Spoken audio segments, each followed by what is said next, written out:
आप सभी का स्वागत है हमारे YouTube चैनल सरकारी गणित में।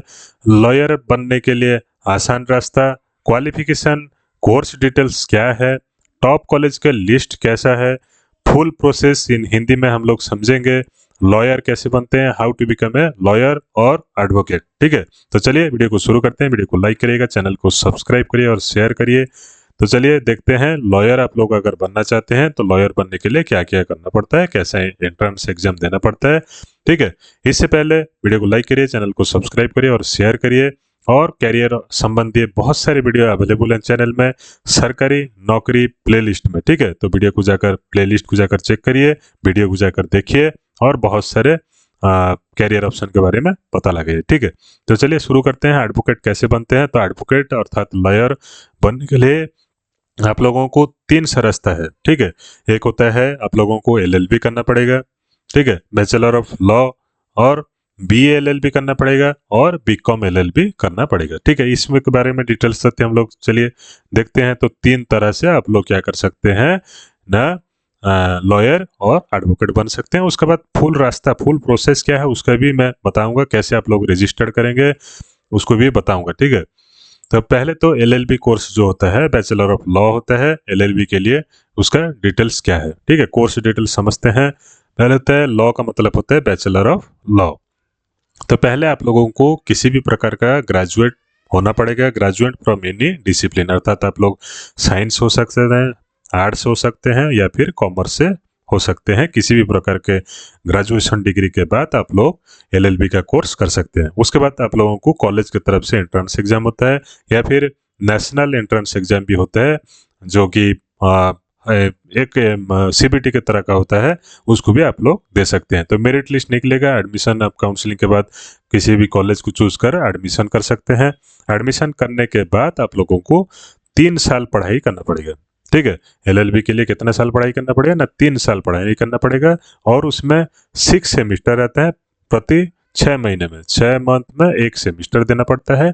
और 3 साल कंप्लीट करने के बाद आप लोग LLB अर्थात बैचलर ऑफ लॉ आप लोग कंप्लीट कर सकते हैं और ग्रेजुएशन के बाद ही इसको कर सकते हैं। ठीक है, ये गए लॉ, LLB चला गया। उसके बाद आता है BA LLB। ठीक है, इसके बाद क्या आता है ना, BA LLB अर्थात bachelor of arts, bachelor of law. अर्थात एक साथ आप लोगों को BA भी करना है, आर्ट्स भी करना है, ग्रेजुएशन भी करना है। ठीक है, उसके साथ साथ आप लोगों को लॉ भी पढ़ना है। उसके साथ साथ और एक क्या होता है ना, BCom LLB, जैसे कि LLB करना है, उसके साथ साथ आपको ग्रेजुएशन करना है। किस में करना है ना, कॉमर्स बैकग्राउंड में आप लोगों को करना है। ठीक है, तो मिनिमम क्वालिफिकेशन क्या रिक्वायरमेंट होती है ना, 12th का रहता है, +2 आप जो बोलते हैं वो +2 अर्थात 12th तक के बाद ही आप लोग BA LLB या फिर BCom LLB कर सकते हैं, जो कि अंडर ग्रेजुएट कोर्स होता है, UG कोर्स, जो कि क्या होता है ना, अंडर ग्रेजुएट कोर्स होता है BA LLB या फिर BCom LLB।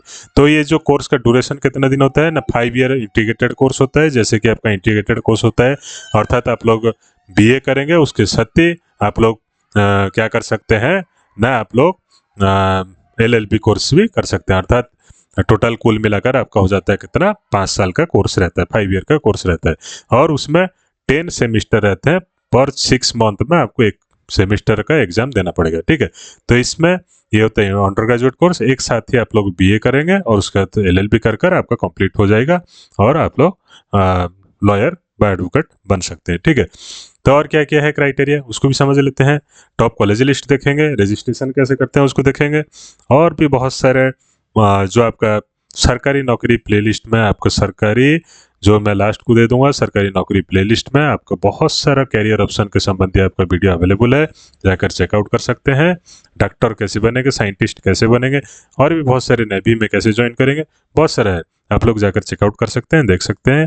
ठीक है, उसके साथ साथ top law colleges in India, अर्थात लॉ कॉलेज तो बहुत होते हैं, टॉप लिस्ट क्या होता है, किस में आप लोग जाकर ज़्यादा बेनिफिशियल होते हैं और आपका सर्टिफिकेट जो होता है वो ज़्यादा वेट वाला आता है। ठीक है, तो उसमें भी आपका जानते होंगे national law school of India university. ठीक है, और नेशनल लॉ यूनिवर्सिटी जो कि न्यू दिल्ली में है, उसको भी आप लोग जाकर चेकआउट कर सकते हैं। उनका एंट्रेंस एग्जाम कैसा होता है आप लोग गूगल में देखकर चेकआउट कर सकते हैं, या फिर डायरेक्ट जो कॉलेज के साथ कॉन्टैक्ट कर भी पता लगा सकते हैं। ठीक है, उसके साथ साथ सेंट्रल लॉ यूनिवर्सिटी आपका जो होता है वो कटक में है, उड़ीसा, ठीक है। उसमें भी आप लोग क्या करते हैं ना, अगर ज्वाइन करते हैं तो वो भी टॉप कॉलेजेस के लिस्ट में आता है।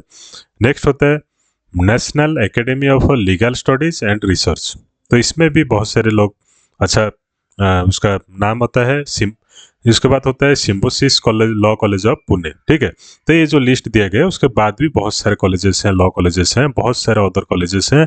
तो आप लोग जाकर आप चेकआउट कर सकते हैं। ये मेरे हिसाब से आप लोग अपने हिसाब से आपका लॉ कॉलेज को चूज करिए और उसमें LLB कर सकते हैं या फिर BLL भी कर सकते हैं। करने के बाद आप लोग क्या करेंगे ना, लॉयर बन सकते हैं या फिर प्रैक्टिस के लिए ज्वाइन कर सकते हैं। तो प्रैक्टिस के लिए आप लोगों को कैसे ज्वाइन करना पड़ेगा उसका भी एक फंडा है, ठीक है। तो प्रैक्टिस करने के लिए आप लोगों को क्या करना पड़ेगा ना, पहला होता है रजिस्ट्रेशन एज ए लॉयर। अर्थात आप लोग जो जैसे सुनते होंगे डॉक्टर, अगर डॉक्टर कंप्लीट करने के बाद, MBBS कंप्लीट करने के बाद उनको एक रजिस्ट्रेशन नंबर मिलता है, ठीक है। रजिस्ट्रेशन नंबर दिया जाता है। तो ये रजिस्ट्रेशन नंबर लेने से ही वो कुछ कर सकते हैं या फिर क्लिनिक कर सकते हैं या फिर कुछ ही कर सकते हैं। अदरवाइज वो प्रैक्टिस नहीं कर सकते या फिर किसी को मेडिसिन भी नहीं लिख सकते। तो उसी तरह से लॉयर जो होते हैं, लॉयर के लिए भी एक रजिस्ट्रेशन नंबर रहता है और वो लोग रजिस्टर्ड होते हैं बार काउंसिल ऑफ इंडिया की तरफ से। अर्थात बार काउंसिल ऑफ इंडिया जो कि उनका जो संगठन है बार काउंसिल ऑफ इंडिया, उसी में आप लोगों को लॉ करने के बाद ही आपको क्या करना पड़ेगा, रजिस्टर्ड करना पड़ेगा। तो रजिस्टर्ड करने के बाद ही आप लोग जो केस के लिए प्रैक्टिस कर सकते हैं या फिर किसी के साथ रह सकते हैं या फिर लॉ का कुछ काम कर सकते हैं, अदरवाइज कर नहीं सकते, ठीक है। तो उसके लिए क्या क्या करना पड़ेगा ना, एप्लीकेशन फॉर्म आपको भरना पड़ेगा जो कि कुछ उसमें देना पड़ता है फीस। तो आपको पहले क्या भरना पड़ेगा ना, आप लोगों को एप्लीकेशन फॉर्म भरना पड़ेगा। उसके बाद 10th एंड 12th का मार्कशीट देना पड़ेगा। उसके बाद आप लोग जो LLB किए हैं या फिर BLL भी किए हैं उसका सर्टिफिकेट देना पड़ेगा। देन अदर फीस जो होता है उसको भी आप लोगों को देना पड़ेगा। तो देने के बाद आप लोग क्या कर सकते हैं ना, बार काउंसिल ऑफ इंडिया में रजिस्टर्ड हो सकते हैं और आप एक रजिस्टर्ड लॉयर के तौर पर निकल सकते हैं, जो कि आप लोग किसी भी केस को लड़ सकते हैं या किसी भी प्रकार के लॉ को आप समझ सकते हैं, रिसर्च कर सकते हैं या फिर आप किसी प्रकार केस को हैंडल कर सकते हैं, ठीक है। तो आप लोग समझ गए होंगे लॉ कैसे, लॉयर कैसे बनते हैं, एडवोकेट कैसे बनते हैं। उसके साथ साथ सरकारी नौकरी एक प्लेलिस्ट बनाया गया है, उसमें आप लोग क्या करते हैं ना, अगर जाकर चेकआउट करिए, उसमें आप लोग क्या देखें, बहुत सारे कैरियर ऑप्शन दिए गए हैं, उसको आप लोग विजिट करिए, देखिए और ज्ञान लीजिए और अपना कैरियर अच्छे से बढ़िए, ठीक है। तो वीडियो को लाइक करिएगा, चैनल को सब्सक्राइब करिएगा और अपने जो दोस्त रहते हैं उनको भी शेयर करिए ताकि उनके पास जो सटीक इन्फॉर्मेशन है पहुंच सके। धन्यवाद।